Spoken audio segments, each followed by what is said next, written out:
So Miranda, Hello. hi. Tell us, why are you doing this play? That's a really good question. For many reasons. One of them being that I think it's a brilliant piece of writing about something which is very relevant and really easy to live as if it's not happening. And by that I mean sort of this thing of surveillance and the control that happens in this cyber world that we all think or would like to think that we're not like a part of, but actually it's something which we can't avoid. So we were just having a conversation just now about how like the camera on the computer, people's laptop, lots of people put a little sticker on it for good reason, because like it could be turned on at any time and like record, and also with like phones could be listening devices, so they can be turned on at any time when they're off. And I think it's just to do with what freedom do we have and why do people have this access to our privacy, as it were, and do we have privacy even? So all of these questions kind of really drew me to be excited about and do this play. And it's really fun because we're like, a lot of discussions that are happening are just making me look at the world in a way which I think is really important, and it's a way where I think we should all be like considering like what is our state and how much control as people do we have over this, and like where is it going, like where does it stop, like Minority Report, is that the picture?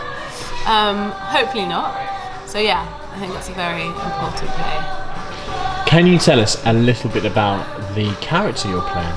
Yeah, I'm playing Lulu, who is a very independent bright spark who has joined this political lobbying 4C and is really wanting to make a difference, but questioning, because of these cyber attacks and the risks and dangers which they are facing, questioning how much of a difference they can actually make. And in her journey she goes through things where she is questioning sort of her commitment to making a difference in the world and whether it actually is something which is happening or it's just sort of like an ideal that she's living out. So yeah. Yeah, lovely. And is this the first kind of political play you've done?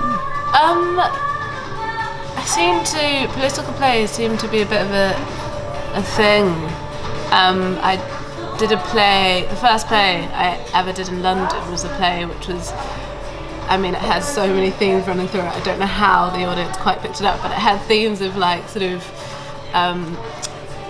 slavery, it had themes of when being gay was illegal and people used to be sort of like quite brutally punished when caught, as it were, and it had themes to do with like, I think it was Judaism as well. It was very political and like very full. So it's nice. I quite enjoy this because it's nice to focus on an area which affects us all. Because you know when people say like, "Are you political?" I just think no one cannot be, in a way, because it just affects the way we live. Have you had any brushes with like being tapped or? Do you know what? Actually, so I'm not on Facebook, and closing down of my Facebook was a really creepy thing that happened, because so I had quite a number of friends. Not saying like I'm popular, I just had like loads of friends who had like met, and like it's just the thing of my generation to like not really know people and connect. So like hundreds of people who I was like sending emails to being like, I'm shutting down my Facebook, if you want to keep in touch, here's my email. And then after sending quite a few of these, like copy paste job, changing people's names, I got an email and I got locked out of my Facebook account, and they said there was odd activity on my Facebook account and I could only be let in once I showed my passport. So like I googled this and I was like surely this is not a thing, like uploading my passport to the internet, and it's genuine. So I was like, if for a security risk on my Facebook profile, if I have to upload my passport, like what is that all about? Like And I did it because I wanted to close my Facebook account down. But I was just like, that for me, that like triggers alarm bells to like who is behind this and why. Because I'm not trying to go into another country. I just want to shut down my Facebook. So yeah, that was quite balmy. That is very strange. Well, well, thank you very much, Miranda. You're welcome. You're Nice lovely. talking to you. And you.